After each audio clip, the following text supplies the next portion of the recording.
2 நாட்களுக்கு முன்பு தமிழகத்திலே ஒரு திரைப்பட விழா நடைபெற்றது.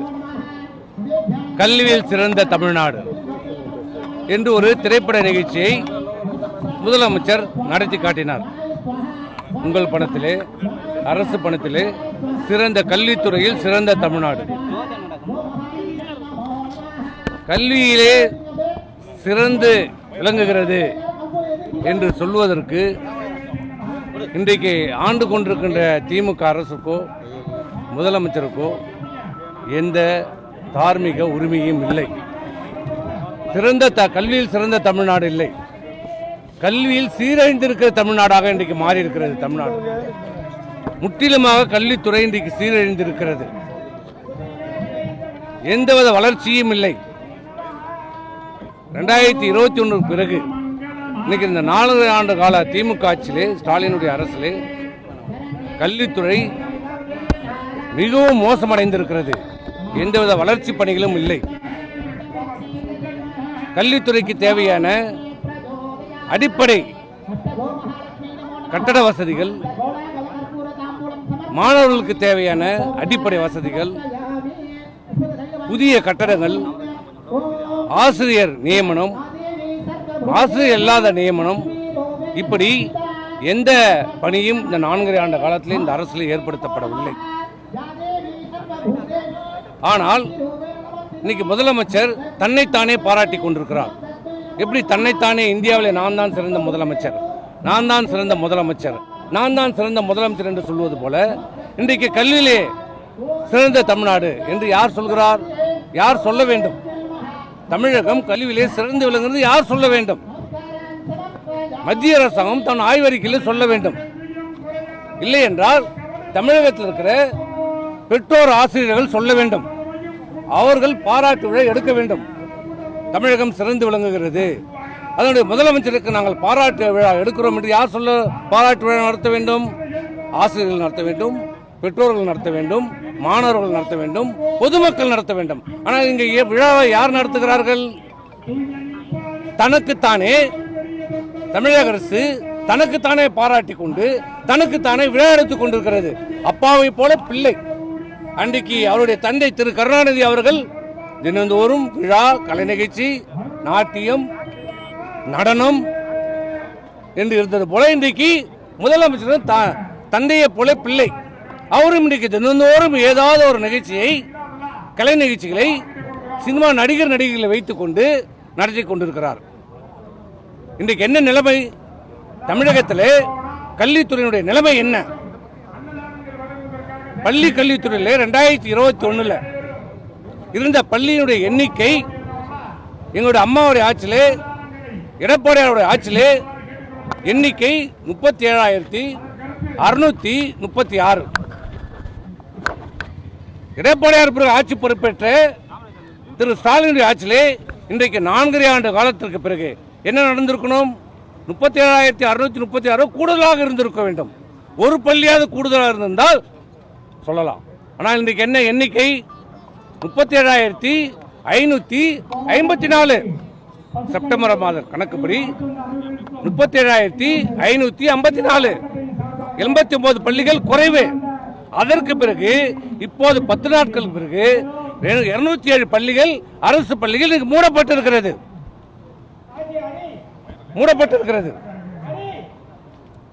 இன்றைக்கு இந்த நிலையிலே, அரசு பள்ளிகள் மூடப்பட்டு வருகிற நிலையிலே இன்றைக்கு தமிழக அரசு சொல்லுகிறது தமிழ் கல்வியிலே சிறந்து நாங்கள் விளங்குகிறோம்.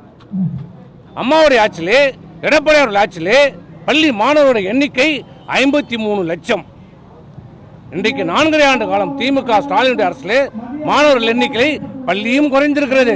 மாணவர் எண்ணிக்கை 52,75,000, 25,000 மாணவர்கள் இன்றைக்கு குறைக்கப்பட்டிருக்கிறது. இதுதான் இன்னைக்கு நிலைமை. என்ன காரணம்? ஏன் மாணவர்கள் குறைவு? ஏன் மாணவர்கள் வருகவில்லை? காரணம் என்ன? பள்ளியிலே கட்டடம் இல்லை, ஆசிரியர்கள் இல்லை, அனைத்து வசதிகளும் இல்லை, மரத்தடியிலே பள்ளி நடக்கிறது, ஓராசிரியர் பள்ளி நடக்கிறது. இந்த நிலையிலே சிறந்த கல்வி இல்லை. இந்த காரணத்தால் இன்றைக்கு தனியார் பள்ளியை நோக்கி நாடுகின்ற நிலைமை அவலம் இன்றைக்கு ஏழை எளிய மாணவர்களுக்கு தள்ளப்பட்டிருக்கிறார்கள். சமுதாயத்திலே பின்தங்கி இருக்கிற, வறுமையில் இருக்கிற அந்த ஏழை எளிய மக்கள் நல்ல கல்வி பயில வேண்டும், உயர்ந்த கல்வி கிடைக்க வேண்டும், அருகாமையில் உள்ள பள்ளியில் அவர்களுக்கு இடம் கிடைக்க வேண்டும் என்ற நல்ல நோக்கத்தில் கொண்டு வரப்பட்ட சட்டம் கல்வி உரிமை சட்டம். கல்வி உரிமை சட்டம். அந்த கல்வி உரிமை சட்டத்தின்படி தாங்கள் அருகாமையில் தங்கள் வீட்டுக்கு பக்கத்தில் இருக்கிற அரசு பள்ளியாக இருந்தாலும் சரி, தனியார் பள்ளியாக இருந்தாலும் அந்த தனியார் பள்ளியிலே 25% அந்த மாணவர்களுக்கு தர வேண்டும். அதற்கான நிதியை, செலவை மத்திய அரசாங்கம், மாநில அரசாங்கம் ஏற்றுக்கொண்டிருக்கிறது. 60-40% ஏற்றுக்கொண்டிருக்கிறது. இது எங்க அம்மாவுடைய ஆட்சி காலத்திலிருந்தும் எடப்பாடி ஆட்சி காலத்திலும் நாங்கள் 10 ஆண்டு காலம் அந்த கல்வி உரிமை சட்டத்தின்படி அருகாமையில் உள்ள பள்ளி, அரசு பள்ளியிலே, தனியார் பள்ளியிலே 25% மாணவர்களை சேர்ப்பதற்கான தொகையை நாங்கள் செலுத்தி அந்த ஏழை எளிய மாணவர் படிப்பதற்கு வாய்ப்பை ஏற்படுத்தி கொடுத்த அரசு அம்மாவுடைய அரசு. இன்னைக்கு சிறந்த கல்வித்துறை என்று சொல்லுகிற ஸ்டாலின் அரசுல என்ன நிலைமை? இன்னைக்கு நிறுத்தப்பட்டிருக்கிறது. கல்வி உரிமை சட்டத்தின்படி 25% மாணவர்களை தனியார் பள்ளியில் படிப்பதற்கு நாங்கள் தொகை தரமாட்டோம், இந்த ஆண்டு முதல் இல்லை என்று தம்பட்டம் அடித்துக் கொள்கிற, பெருமை அடித்துக் கொள்கிற ஸ்டாலின் அரசு நிறுத்தியிருக்கிறது. ஏழை எளிய மாணவர்களுக்கு அந்த வாய்ப்பு இல்லை. தங்கள் அருகாமை இருக்கல அந்த தனியார் பள்ளியை நீ படிக்க முடியாது. என்ன காரணம் கேட்டால் மத்திய அரசாங்கம் பணம் தரவில்லை, மத்திய அரசாங்கம் பணம் தரவில்லை என்று ஒரு நொண்டி காரணத்தை சொல்லிக் கொண்டிருக்கிறது. எப்போதுமே மத்திய அரசாங்கம் உரிய காலத்திலே உரிய நேரத்தில் பணம் வராது. எங்க ஆட்சி காலத்தில் நானும் கல்வி அமைச்சராக இருந்திருக்கிறேன். அப்போதும் இதே போன்ற பிரச்சனை வந்திருக்கிறது. மத்திய அரசாங்கத்திலிருந்து அந்த 60% பணம் வருவதற்கு காலதாமதமாகும். ஆனால் அதற்காக நாங்கள் காத்திருக்கவில்லை. மாநில அரசு, அம்மாவுடைய அரசு, எடப்பாடி அரசு மாநில நிதியிலிருந்து அந்த பணத்தை தனியார் கல்லூரிக்கு செலுத்தியிருக்கிறோம். பிறகு மத்திய அரசாங்கம் எப்போது கொடுக்கிறதோ நாங்கள் பெற்றுக்கொள்கிறோம். உங்களுக்கு, இந்த ஸ்டாலினுக்கு, இந்த முதலமைச்சருக்கு தமிழ்நாட்டு மாணவர்கள் மீது ஏழை எளிய பிற்படுத்தப்பட்ட, மிகவும் பிற்படுத்தப்பட்ட, தாழ்த்தப்பட்ட அந்த விவசாய மக்களுடைய பிள்ளைகள் நல்ல கல்வி கையில வேண்டும், அருகாமையிலே கல்வி கையில வேண்டும், உயர்ந்த கல்வி கிடைக்க வேண்டும் என்ற நோக்கம் இருந்திருந்தால், நல்ல நோக்கம் இருந்திருந்தால் இந்த நிதியை மத்திய அரசாங்கத்தை காரணம் காட்டாமல் தன் சொந்த நிதியிலே, மாநில நிதியிலிருந்து நீங்கள் கொடுத்து தொடர்ந்து நடத்தியிருக்கலாம். ஏன் உங்களுக்கு 100 கோடி ரூபாய் கொடுக்க முடியலையா? ஆண்டுக்கு 300 கோடி 400 கோடி விளம்பரம் கொடுக்குறீங்களே. விளம்பரமாட அரசு கிட்டத்தட்ட 500 கோடி ரூபாய் செலவு செய்கிறது இந்த மாநில அரசு. உங்களுடன் ஸ்டாலின், நலங்கக்கம் ஸ்டாலின், இளையராஜாவுக்கு பாராட்டு விழா ஒரு பக்கம் விளம்பரம், இன்றைக்கு சிறந்த தமிழ்நாடு என்று ஒரு பக்கம் விளம்பரம், தமிழ்நாடு முழுவதும் விளம்பரம். அனைத்து பள்ளியில் இருக்கிற மாணவர்களை கதவை இழுத்து பூட்டி, மாவட்ட ஆட்சியர் கதவை இழுத்து பூட்டி இன்றைக்கு நிகழ்ச்சி நடத்துகிற, செலவு செய்கிற இந்த முதலமைச்சர் ஏன் தமிழ்நாட்டுடைய ஏழை எளிய மக்கள் மாணவர்கள் படிப்பதற்கு அந்த 25% தொடர்ந்து நடைபெறுவதற்கு இந்த அரசுக்கும் இந்த முதல்வருக்கும் ஏன் எண்ணமில்லை, மனமில்லை? உங்கள் அப்பா பெயரிலே பேனா நடுவதற்கு 100 கோடி ரூபாய் செலவு மனம் இருக்கிற இந்த முதலமைச்சருக்கு அந்த ஏழை எளிய மாணவர் படிப்பதற்கு ஏன் செலவு செய்வதற்கு மனமில்லை, எண்ணமில்லை? இந்த அரசுக்கு அக்கறை கிடையாது. வெற்று அரசு, விளம்பர மாடல் அரசு இந்த அரசு நடத்தி கொண்டிருக்கிறது. இன்றைக்கு தமிழ் சிறந்த கல்வியில் என்றார், மாநில என்றார். என்ன இருக்குது இன்றைக்கு அம்மாவுடைய அரசுல, எடப்பாடி அரசுல மாணவர் ஆசிரியர் தேர்வு விதம், மாணவர் ரேஷியோ, ஸ்டூடெண்ட் டீச்சர்ஸ் ரேஷியோ, அன்றைக்கு 25 மாணவர்களுக்கு ஒரு ஆசிரியர் என்று மத்திய அரசாங்கம் விதித்த இதில் இருக்குது, அனைவருக்கும் கல்வி சட்டத்தில் எஸ்எஸ்ஏல. ஆனால் அன்றைய காலகட்டத்திலே ஒரு ஆசிரியர் 25 மாணவர்கள் நிலையிலே 24 மாணவர்களுக்கு ஒரு ஆசிரியர் என்ற நிலையை உருவாக்கி பெருமை சேர்த்த மாநிலம் தமிழ்நாடு அரசு, அம்மாவுடைய அரசு, எடப்பாடியார் அரசு. இன்னைக்கு என்ன நிலைமை? 33 மாணவருக்கு ஒரு ஆசிரியர். இன்றைக்கு நிலைமை 33 ஆசிரியருக்கு இன்னைக்கு ஒரு மாணவர், ஒரு ஆசிரியர் இன்றைக்கு நியமிக்கப்பட்டிருக்கிறார். ஆசிரியர் நியமிக்கப்படுவதில்லை, பற்றாக்குறை. பகுதி நேர ஆசிரியர்களை வைத்து இந்த பணி நடத்தி கொண்டிருக்கிறது. 6,000 ரூபாய் 10,000 ரூபாய் என்ற சம்பளத்தில் இன்றைக்கு ஆசிரியர் பணி, ஆசிரியர்களுக்கு மன அழுத்தம், வேலை பளு, இன்றைக்கு ஆசிரியர் பற்றாக்குறை. கடந்த 10 ஆண்டு காலத்தில் அம்மாவுடைய அரசுல, எடப்பாடி அரசுல 45,000 ஆசிரியர்களை நியமித்த அரசு, பெருமை சேர்த்த அரசு மாண்புமிகு அம்மாவுடைய அரசு, எடப்பாடி அரசு. ஒரே நாள்ல அம்மாவுடைய அரசு 26,000 ஆசிரியர்களை நியமித்த பெருமை, சாதனை அம்மாவுடைய அரசுக்கு இருக்குது. நீங்க என்ன பண்ணீங்க 4.5 வருஷத்துல? இப்ப போற நேரத்தில், ஆட்சி விட்டு போற நேரத்தில் இப்ப 2,400 ஆசிரியர் நியமிச்சிருக்கு. 4 ஆண்டு காலத்தில் 2,400 ஆசிரியர் தான் இந்த தமிழ்நாடு அரசு, ஸ்டாலின் அரசு நியமித்திருக்கிறது. கேட்டால் கல்வியில் நாங்கள் சிறந்த மாநிலம் சொல்லுகிறது. ஆனால் அம்மாவுடைய அரசு 45,000 ஆசிரியர்களை நியமித்திருக்கிறது. நியமித்திருக்கிறது. ஆனால் சிறந்த தமிழ் கல்வியில் சிறந்த எங்க இருக்குது? கல்வியில அதே மாதிரி மதிப்பீடு. ஒரு மாநிலம் கல்வியிலே எந்த அளவுக்கு சிறந்து விளங்குகிறது என்பதற்கு கற்றல் ஆய்வு, கற்றுக் கொடுப்பதிலே அந்த மாநிலம் எந்த சிறந்து விளங்குறது, கற்றல் அறிதல் ஒரு மதிப்பீடு போட்டிருக்காங்க. அந்த மதிப்பீட்டில் என்ன சொல்லுது? மாண்புமிகு அம்மாவுடைய ஆட்சியில் என்ன மதிப்பீடு, எடப்பாடி ஆட்சியில் என்ன மதிப்பீடு? கற்றல் மதிப்பீடு 774, 1774. இன்றைக்கு 4 ஆண்டு காலம் திமுக ஆட்சியில் என்ன நிலைமை? 554.2 குறைந்திருக்கிறது கற்றல் மதிப்பீடு. இந்த திமுக ஆட்சியில், ஸ்டாலினுடைய அரசிலே கற்றல் மதிப்பு குறைந்திருக்கிறது. ஆசிரியர் நியமனம் இல்லை, புதிய கட்டடங்கள் இல்லை, அரசு தரம் வைக்கப்படவில்லை, பள்ளிகள் தரம் வைக்கப்படவில்லை, கற்றல் மதிப்பு குறைந்திருக்கிறது, மாணவர் பள்ளிகள் மூடப்படுகிறது, மாணவர் வருகை குறைந்திருக்கிறது. இதுதான் இந்த ஏன் என்ன நிலைமை? ஏன் கற்றல் மதிப்பில் குறைந்துன்னா ஆசிரியருக்கு பல்வேறு பணிகள் இன்னைக்கு தரப்படுறது. ஆசிரியருக்கு என்ன வேலை? மாணவர்களுக்கு கல்வி சொல்லிக் கொடுக்கின்ற வேலை. அந்த வேலையை தவிர மற்ற எல்லா வேலையும் இந்த அரசு இன்னைக்கு கொடுத்து கொண்டிருக்கிறது. ஆசிரியர்கள் இன்னைக்கு மன அழுத்தத்தில் இருக்கிறார்கள், மிகப்பெரிய மன அழுத்தத்தில் இன்னைக்கு உள்ளாக்கப்பட்டிருக்கிறார்கள் ஆசிரியர்கள். அவர்களுக்கு இந்த ஆட்சி தினந்தோறும் பல்வேறு கற்றல் பணியை தவிர பல்வேறு பணிகளை இந்த அரசு செய்து கொண்டு வருகிறது. பேர் வைக்கத்திலிருந்து அரசு ஒன்றும் குறைச்சல. உங்களுடன் ஸ்டாலின், நிலங்காக்கும் ஸ்டாலின், உங்களை தேடி மருத்துவம், இந்த மாதிரி ஆசிரியர் கொடுத்த ஒரு சிலதை மட்டும் சொல்கிறேன். இல்லம் தேடி கல்வி, எண்ணும் எழுத்தும், தமிழ் முதல்வன், புதுமை பெண், புதிய பாரத எழுத்தறிவு திட்டம், மகிழ் முற்றம், என்னன்னே தெரியல, மகிழ் முற்றம், வாசிப்பு இயக்கம், திறன் இயக்கம், வாசிப்பு இயக்கம் வேற, திறன் இயக்கம் வேற, பள்ளி தூதுவர், நம்ம ஊரில் நம்ம ஊர் பள்ளி, நம்ம எங்கள் ஊரில் பண்ணி என் ஊர் பள்ளியில் பண்ணுறது, நம்ம ஊரில் நம்ம பள்ளி, சிறார் திரைப்படம், ஸ்டூடெண்ட்ஸ் ஹெல்த் செக்அப், இஎம்ஐஎஸ் என்று ஒரு திட்டம், இஎம்ஐஎஸ் என்று ஒரு திட்டத்தை உருவாக்கி இருக்கிறது.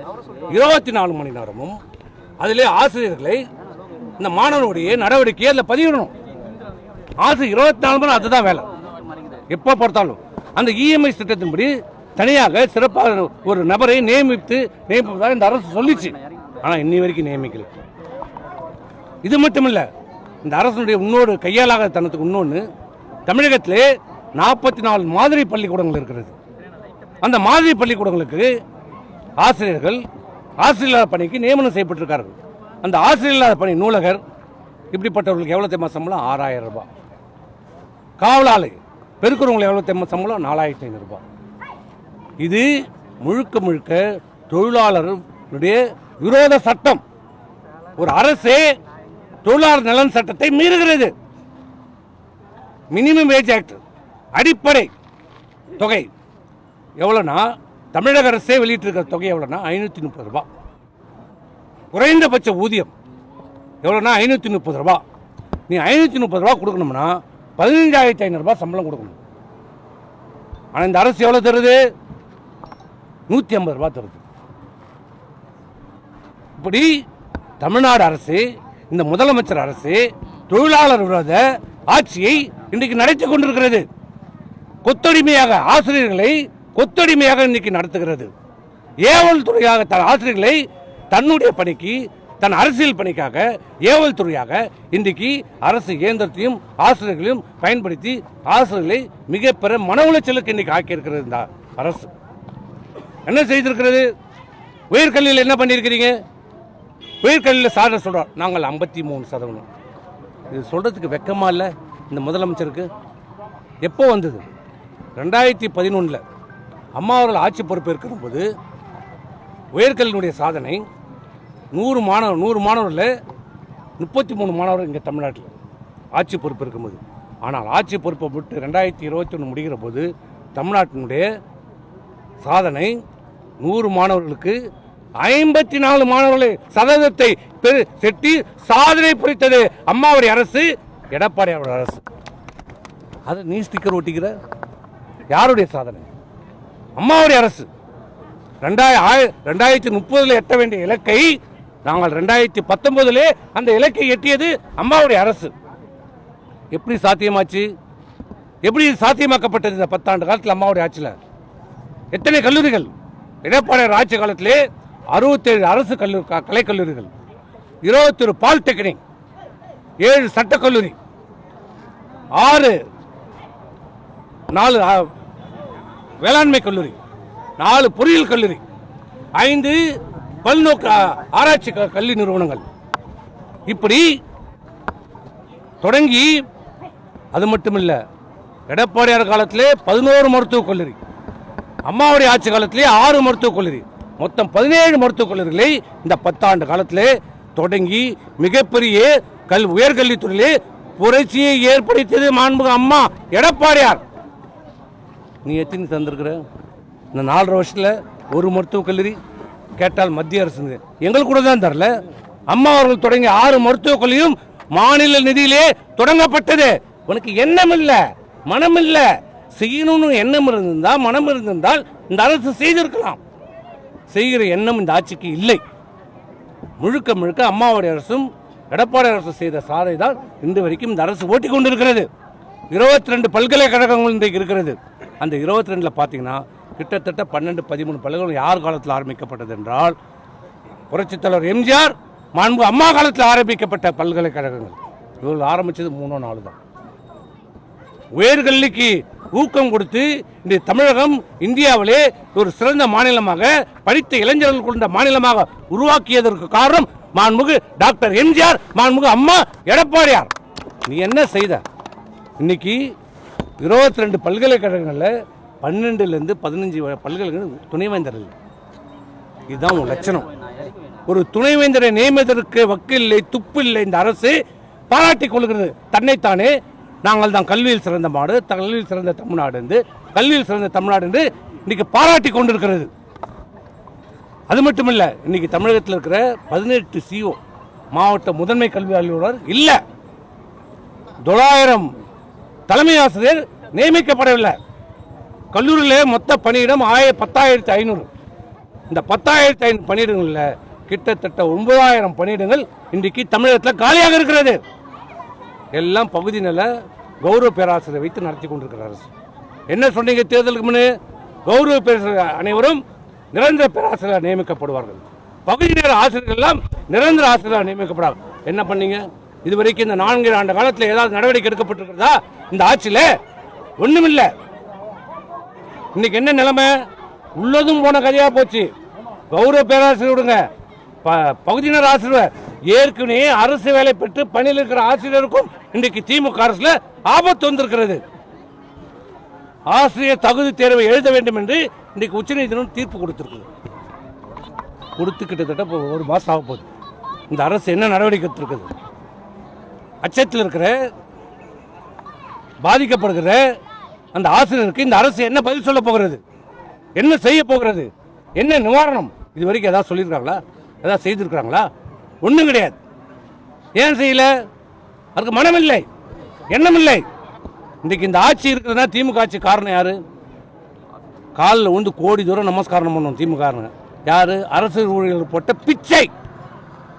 இன்னைக்கு ஸ்டாலின் முதலமைச்சராக இருக்கிறார் என்றால் அது அரசு ஊழியர்கள் போட்ட பிச்சை. ஆசிரியர்களும் அரசு ஊழியர்களும் போட்ட பிச்சை. ஆனால் அந்த அரசு ஊழியர்களை கோரிக்கை, பழைய ஓய்வூதிய திட்டம் நிறைவேற்ற முடியாது. குழு மேல குழு போடுகிறார். மத்திய அரசாங்கம் கொண்டு வந்த ஒருங்கிணைந்த ஓய்வூதிய திட்டத்துக்கும் பதில் கொடுக்கப்படவில்லை. எதையுமே பதில் சொல்ல மௌனம் காக்கிறது இந்த அரசு.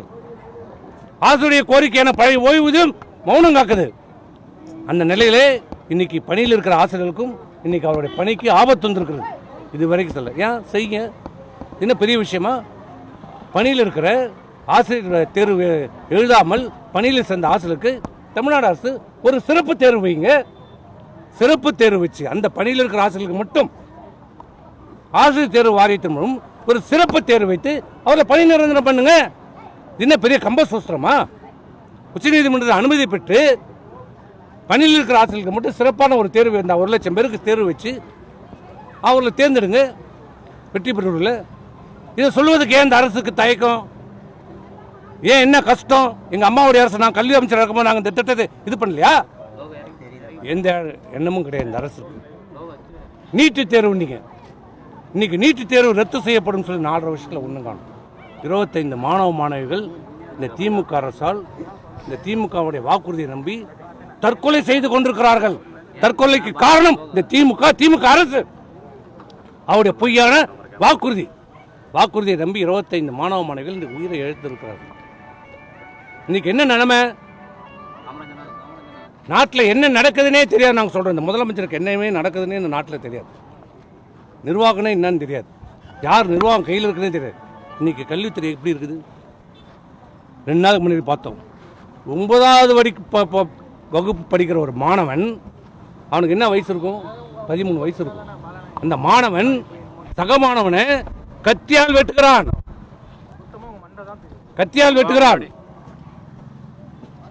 இன்னைக்கு கல்வித்துறை வகுப்பறையில் புகுந்து ஆசிரியர் கத்தியால் வெட்டப்படுகிறார். வகுப்பறைக்குள்ளேயே மாணவி வெட்டப்படுகிறார். மாணவர்கள் தென் மாவட்டத்திலே மாணவர்களிடையே ஜாதி இன்றைக்கு பிடித்திருக்கிறது. இன்றைக்கு ஜாதியை அங்கே தலைவிரித்து ஆடிக்கொண்டிருக்கிறது மாணவர் மத்தியிலே. தடுப்பதற்கு என்ன நடவடிக்கை? அனைத்து பத்திரிகைகளிலும் ஊடகங்களும் எழுதுறாங்க. உளவுத்துறையே இதற்கு காரணமாக இருக்கிறது, காவல்துறையே இதற்கு காரணமாக இருக்கிறது. நடவடிக்கை இல்லை. கல்வித்துறை தூங்கிக் கொண்டிருக்கிறது. அந்த அமைச்சர் உதயநிதிக்கு சேவை செய்வதிலே தன் காலத்தை கழித்துக் கொண்டிருக்கிறார். இதுதான் நடக்குது. எங்க பார்த்தாலும் கொலை, கொள்ளை, கற்பழிப்பு. பள்ளிக்கு போகிற மாணவிகள் கற்பழிக்கப்படுகிறார்கள், பாலியல் துன்புறுத்தலுக்கு ஆகிறார்கள். ஏன் நடக்குது? எதனால் நடக்குது? இந்த அரசினுடைய ஆசிரியர் பணிகளை, பல்வேறு பணிகளை கொடுத்து மன அழுத்தம், மன உளைச்சல் ஏற்படுவதால் ஒரு சிலர் செய்கிறார் தப்பு. அந்த ஆசிரியர் சமுதாயத்துக்கே ஒரு அவப்பெயர் ஏற்படுகிறது. ஆசிரியர்கள் இல்லை என்றால் நாமல் இல்லை, இந்த நாடு இல்லை. அப்படிப்பட்ட பெருமை மிக்க ஆசிரியர் பணி. அந்த ஆசிரியர்களை காப்பாற்ற இந்த அரசு எந்த நடவடிக்கையும் எடுக்கவில்லை. எடுக்காம கல்வி வளர்ச்சிக்கு கல்விக்கு தேவையான கட்டணம், ஆசிரியர் பணியிடங்கள், இப்படி பல்வேறு பல்கலைக்கழகத்துக்கு தேவையான பேராசிரியர்கள், துணைவேந்தர்கள் எதையுமே நியமிக்காமல் இன்றைக்கு அனைத்து வகையிலும் இன்றைக்கு கல்வித்துறையில் சீரழிந்திருக்கிறது. இந்தியாவில் பின்தங்கி இருக்கிறது. ஒரு காலத்தில் அம்மா காலத்திலும் எடப்பாடி காலத்திலும் சிறப்பாக இருந்த கல்வித்துறை இன்றைக்கு கேடுகட்டு சீரழிந்திருக்கிறது. ஆனால் இந்த முதலமைச்சர் எதையுமே தெரியாமல் சினிமாக்காரங்களை கூட்டி உட்காச்சு அரசு பணத்தில் செலவு பண்ணி சினிமா நிகழ்ச்சி நடத்துகிறார். கல்வியிலே சிறந்த நாடு, கல்வியிலே சிறந்த தமிழ்நாடு, கல்வியிலே சிறந்த தமிழ்நாடு நடத்தி கொண்டிருக்கிறார். இதுதான் இன்றைக்கு தமிழ்நாட்டினுடைய இந்த திமுக அரசிலே கல்வித்துறை முழுக்க முழுக்க சீரழிந்திருக்கிறது, கேடுகட்டு இருக்கிறது. இதை மீட்கப்பட வேண்டும். விளம்பரத்திற்கு செலவு செய்கிற முதலமைச்சர் அவர்களே, உங்களை தம்பட்டம் அடித்துக் கொள்வதற்கு விளம்பரம் செய்து கொள்கிற முதலமைச்சர் அவர்களே, கல்வித்துறைக்கு தேவையான நியாயமான கோரிக்கைகளை நீங்கள் நிறைவேற்ற வேண்டும். கல்வித்துறை காப்பாற்றப்பட வேண்டும் என்று கேட்டுக்கொள்கிறோம்.